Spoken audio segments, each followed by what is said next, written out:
खबरों में आगे बढ़ेंगे। प्रदेश में पड़ रही भीषण गर्मी के बीच बिजली कटौती और बीमार बिजली तंत्र का मुद्दा एक बार फिर गर्मा गया। मौजूदा सरकार और बीजेपी के नेताओं ने उसका जिम्मेदार कांग्रेस की अशोक गहलोत की सरकार को ठहरा दिया। उनके मुताबिक पूर्ववर्ती सरकार ने ही नई सरकार को जर्जर बिजली तंत्र दिया है। ये रिपोर्ट देखिए।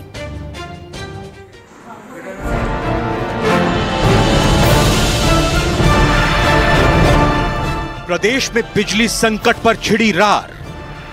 कांग्रेस ने बीजेपी को ठहराया कसूरवार। पानी और बिजली की जब बात करते हैं तो कोई जिम्मेदार सरकार का मुख्यमंत्री या मंत्री उसके ऊपर जवाब देने के लिए तैयार नहीं है। कांग्रेस सरकार पर बीजेपी का कड़ा पलटवार। बिजली की किल्लत के लिए कांग्रेस की नीयत और नीति है जिम्मेवार। हम गर्मी में वापस करेंगे। अरे भाई, गर्मी में आपके पास तो और डिमांड ज्यादा रहेगी। उधार में बिजली उस समय ले ली और अब उसको चुकाने का वादा कर लिया। रखिए सब्र, पावर सेक्टर में राजस्थान बनेगा आत्मनिर्भर।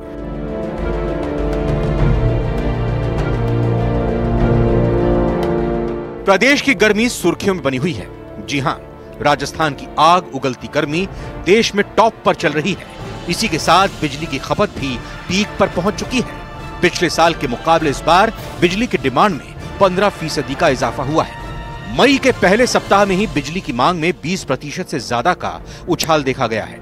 सप्लाई लोड बढ़ने की वजह से कई थर्मल यूनिट्स ठप हो गई हैं। शाम 6 से रात 10 बजे तक लगभग 2000 मेगावाट की कमी से विभाग जूझ रहा है, जिस पर कांग्रेस हमलावर है। आज कहीं भी देखो पानी के लिए धरने दिए जा रहे हैं, बिजली है नहीं, और फिर भी औचक निरीक्षण के अलावा कुछ भी नहीं किया जा रहा है। और औचक निरीक्षण का रिजल्ट क्या आया? जबकि प्रदेश के ऊर्जा मंत्री हीरालाल नागर भीषण गर्मी के बीच बिजली संकट को लेकर भजनलाल सरकार के एक्टिव मोड में काम करने के दावे कर रहे हैं और पूर्ववर्ती अशोक गहलोत सरकार को वित्तीय कुप्रबंधन पर घेरते आ रहे हैं। पूर्ववर्ती सरकार ने विरासत में दिया जर्जर बिजली तंत्र।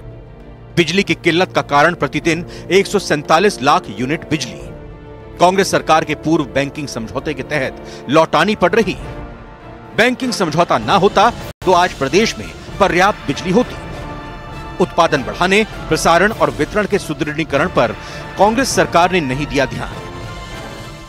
पूर्ववर्ती सरकार ने जब सर्दियों में बिजली दी तो उसका एमओयू कर लिया कि हम गर्मी में वापस करेंगे।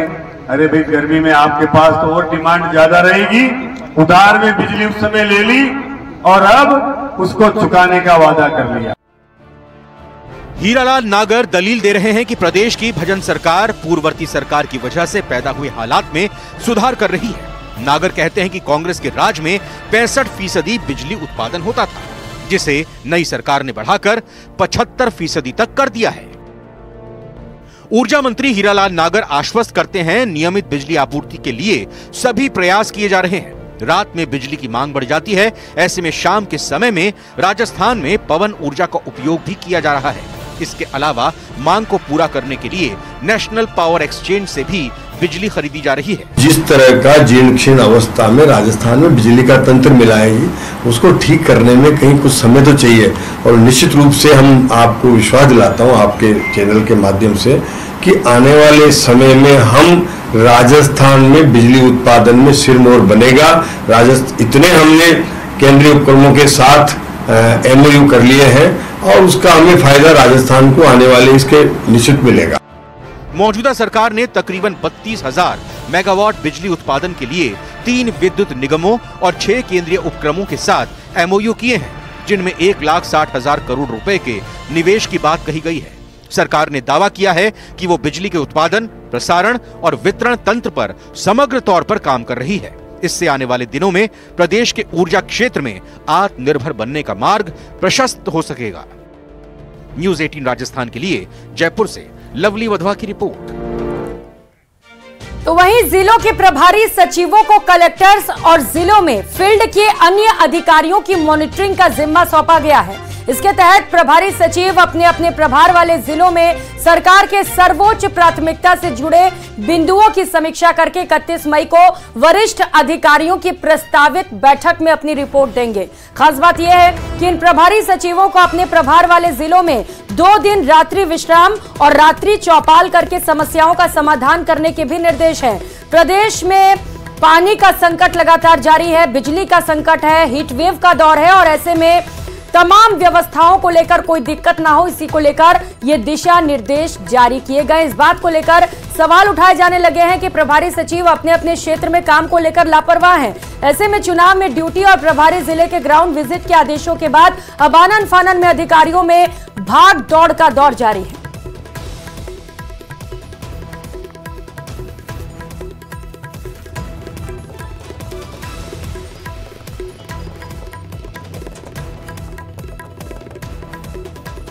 तो सीएस सुधांश पंत लगातार समीक्षा बैठक भी कर रहे हैं और लापरवाह अधिकारियों पर कार्रवाइयां भी की जा रही है। इसके बावजूद कई जगहों से शिकायतें मिल रही हैं। राजस्थान में मुख्य सचिव के निर्देश के बाद में सभी जिलों के प्रभारी सचिवों को ग्राउंड जीरो पर जाकर के समीक्षा करनी होगी और 31 मई तक ग्राउंड जीरो की रिपोर्ट बाकायदा पेश करनी होगी। इन तमाम हालात को लेकर के पहले से ही अगर देखा जाए सभी जिलों में प्रभारी सचिवों की नियुक्ति की हुई है, लेकिन जो सिचुएशन है उसमें हर महीने में 2 बार इन प्रभारी सचिवों को ग्राउंड जीरो पर जाकर के उन तमाम मुख्य बिंदुओं पर रिव्यू करना था। लेकिन अब जब हालात प्रदेश के अंदर पानी से लेकर के बिजली से लेकर के हीट वेव से हो रही मौतों के मामलों को लेकर के सवाल उठने लगे हैं, तो मुख्य सचिव के सवाल करने के बाद में एक तरह की भागदौड़ प्रभारी सचिवों में मची है और वो ग्राउंड जीरो पर जा रहे हैं और वहां जाकर के बाकायदा उन तमाम बिंदुओं पर रिव्यू कर रहे हैं। बड़ा सवाल ये है कि इन प्रभारी सचिवों की नियुक्ति जब 1 मार्च से ही कर दी गई थी तो वो ग्राउंड जीरो पर क्यों नहीं जा रहे थे, हालात को लेकर के पहले से ही काम क्यों नहीं किया गया और अब जब आनन फानन में वो ग्राउंड जीरो पर जा रहे हैं किस तरह का काम करके कैसी रिपोर्ट वो पेश करते हैं। 31 मई को इस पूरे मामले में खुद मुख्यमंत्री एक बड़ी रिव्यू मीटिंग करेंगे जिसमें सभी सीनियर अधिकारी और प्रभारी सचिव भी मौजूद रहेंगे और मुख्य सचिव भी मौजूद रहेंगे। देखना ये होगा कि इस बड़ी बैठक के बाद में इन ग्राउंड रिपोर्ट्स को लेकर के क्या निर्देश दिए जाते हैं और क्या एक्शन प्लान तैयार किया जाता है। कैमरा पर्सन मान सिंह के साथ में अरबाज अहमद, न्यूज़ 18 के लिए जयपुर से। और रुक कर लेते हैं इस बीच मिल रही बड़ी खबर का। श्रीगंगानगर से बड़ी खबर है जहां पर नशा तस्कर के घर पर बुलडोजर चला है। पुलिस की ओर से यह बड़ी कार्रवाई की गई। हरीश कुमार निवासी गांव 6B धनूर में यह कार्रवाई की गई है। पिछले कई सालों से लगातार आरोपी नशे के कारोबार में लिप्त था। केसरी सिंहपुर थाना पुलिस की ओर से यह कार्रवाई की गई। राज्य सरकार और PHQ के निर्देश पर पुलिस की ओर से बड़ा एक्शन लिया गया है। नशा कारोबारी के घर पर बुलडोजर चला कार्रवाई के दौरान की ये तस्वीर आप देख पा रहे हैं। कई सालों से ये आरोपी नशे के कारोबार में लिप्त था और इसके बाद इस पूरे मामले पर संज्ञान लेते हुए बड़ी कार्रवाई की गई है। हरीश कुमार धनूर के यहाँ कार्रवाई की गई है। पिछले कई सालों से ये कारोबार में लिप्त था, नशे का कारोबार कर रहा था। केसरी सिंहपुर थाना पुलिस ने बुलडोजर से घर को ध्वस्त कर दिया है। तो नशा तस्कर के घर पर बुलडोजर चला है। साफ तौर पर संदेश सभी नशा कारोबारियों को जो अवैध तरीके से नशे का कारोबार चला रहे हैं कि अगर इस तरीके से अब नशे का कारोबार चलाएंगे तो ठीक नहीं होगा। सहयोगी अशोक हमारे साथ जुड़ चुके हैं। अशोक, बड़ा मैसेज सभी नशे के कारोबारियों को। आवाज पहुंच रही है अशोक? तो अशोक से ज्यादा अपडेट लेंगे, लेकिन तस्वीरें लगातार आपको दिखा रहे हैं किस तरीके से घर को जमींदोज किया जा रहा है, पीला पंजा चलाया जा रहा है। और ये कार्रवाई एक तो मैसेज के तौर पर भी देख सकते हैं इस कार्रवाई को कि जो नशा तस्कर हैं अब उनकी खैर नहीं, प्रदेश में उन्हें पनपने नहीं दिया जाएगा। पुलिस की टीम इस कार्रवाई के दौरान वहां पर मौजूद रही, पुलिस का जाब्ता मौजूद रहा जिससे कि कार्रवाई का विरोध ना होने पाए। लंबे वक्त से ये आरोपी नशे के कारोबार में लिप्त था और इसे लेकर ये बड़ी कार्रवाई हुई है जहां पर पुलिस ने नशा तस्कर के घर पर बुलडोजर चला दिया।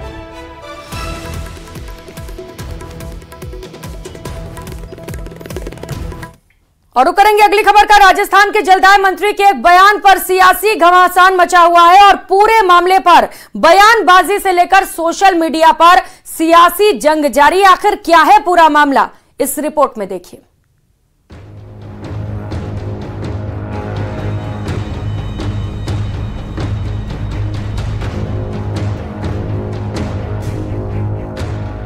जल संकट और हीट वेव से हाहाकार।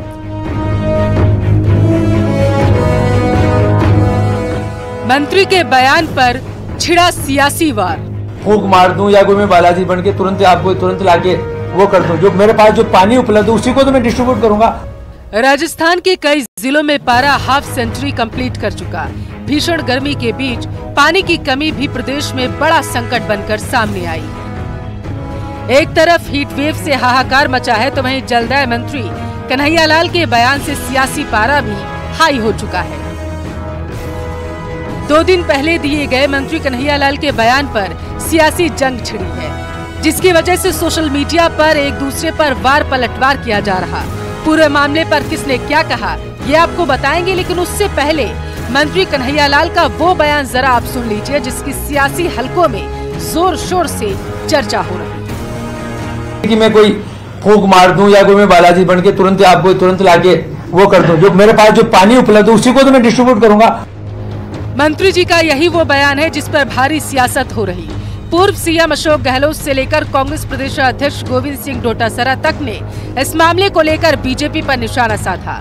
मामले को लेकर पूर्व सीएम अशोक गहलोत ने अपने सोशल मीडिया प्लेटफॉर्म एक्स से इस बयान पर हमला बोला और इसे दुर्भाग्यपूर्ण बताया।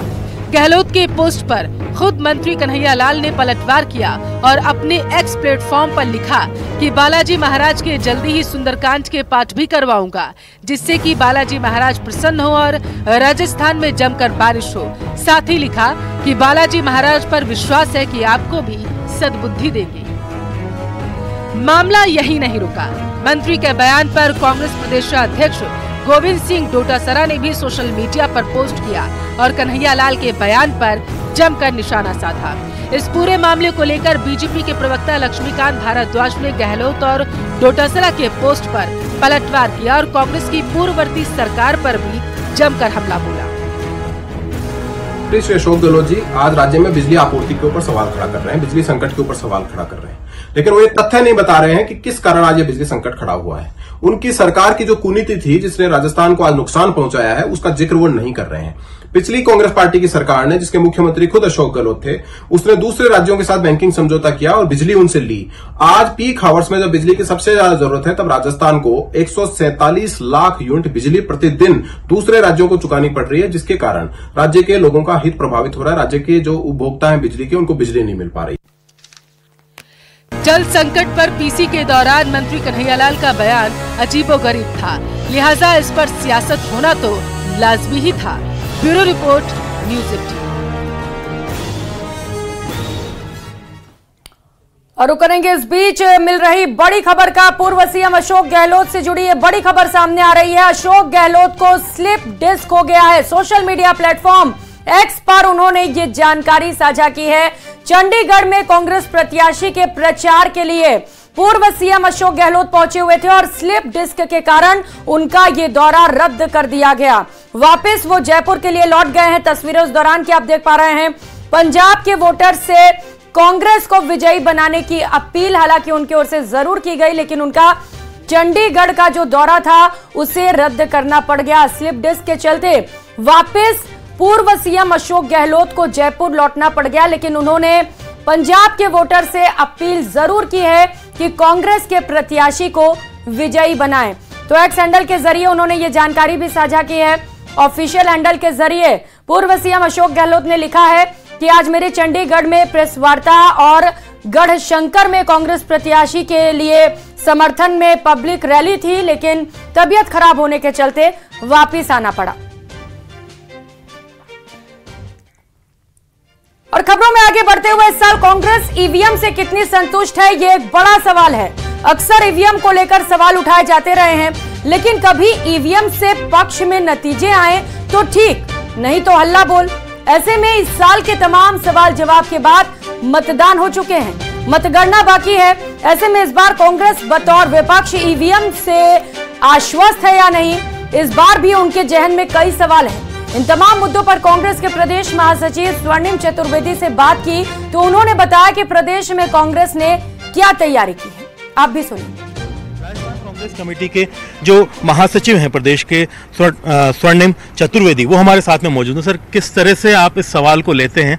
ईवीएम एक बड़ा सवाल और एक बड़ा मिथ, अभी फिलहाल कांग्रेस की स्ट्रेटेजी क्या है और सोच क्या है? देखिए, बार बार हमने ये देखा कि पोलिंग हुई, पोलिंग होने के बाद उसी दिन आंकड़े जारी होते हैं कितने पोल हुए हैं, उसके कुछ दिन बाद आंकड़े बढ़ करके आते हैं, फिर महीने भर बाद पता पड़ता है कि आंकड़े और बढ़ गए। तो थोड़ी सी आशंका सबके मन में है, इसलिए हमने ये कवायद की है, सभी को निर्देशित किया है, जितने भी हमारे प्रत्याशी हैं, हमारे जो बूथ एजेंट्स थे, हमारे चुनाव के एजेंट्स थे, हमने उनको ये निर्देश दिए हैं कि फॉर्म 17C जो पोलिंग के जस्ट बाद मिलता है वो सब इकट्ठे करें। और ये चुनाव से पहले भी हमने निर्देश दिए थे, चुनाव के बाद भी हमने निर्देश दिए हैं, और उसके बाद हमने ये इकट्ठे करके इन सबका एक डेटा तैयार किया है। और डेटा तैयार करके उसको पूरा हमने डेटा शीट बनाई है, एक्सेल शीट में उसको लिया है, और लेकर के जब काउंटिंग में जाएंगे तो हमारे जो काउंटिंग एजेंट्स होंगे उनको हम वो डेटा देंगे कि आप मैच करो कि जब ये ईवीएम खुल रही है उस वक्त इस पर क्या जो डेटा मिला है हमें उस दिन वो डेटा मैच कर रहा है, वही डेटा है, कोई कमी या उसमें बदलाव तो नहीं है, ये सब चीज़ें हमने देखी है। जैसे मतलब मान लीजिए कि भाई ईवीएम का जो सीरियल नंबर है वो चेक किया जाएगा, जो फॉर्म है 17C वो चेक किया जाएगा कि उसमें कितने वोट पड़े थे, खुलने पर उतने ही वोट निकल रहे हैं कि निकल रहे हैं। खास तौर पर जो एजेंट है वो ये देखेगा कि भाई जो प्रोसेस बताया गया है वो एज इट इज फॉलो हो रहा है कि नहीं हो रहा है। देखिए, बिल्कुल हमने पूरा प्रोसेस समझाया है हमारे जो काउंटिंग एजेंट्स हैं, और काउंटिंग एजेंट्स को प्रोसेस समझाने के साथ ही हमने जो काउंटिंग एजेंट बनेंगे उनको हम डेटा देंगे, जो फॉर्म 17C में जो डेटा आया है ईवीएम मशीन का, कितने उस बूथ पर पोलिंग हुई है, कितने वोट्स थे, ये सारा जो डेटा है इसकी पूरी एक शीट उनको दी जाएगी। जब वो काउंटिंग में बैठेंगे और ईवीएम जब खुलेगी, काउंटिंग से पहले खोलते हैं उसको, प्रदर्शित करते हैं, तो उस वक्त वो मैच करेगा उसको, और मैच करने के साथ ही जो है हम ये मिलान करेंगे कि सही है या नहीं है। और यहाँ वक्त तो चला एक छोटे से ब्रेक का। आप देखते रहिए प्रदेश का नंबर 1 न्यूज चैनल।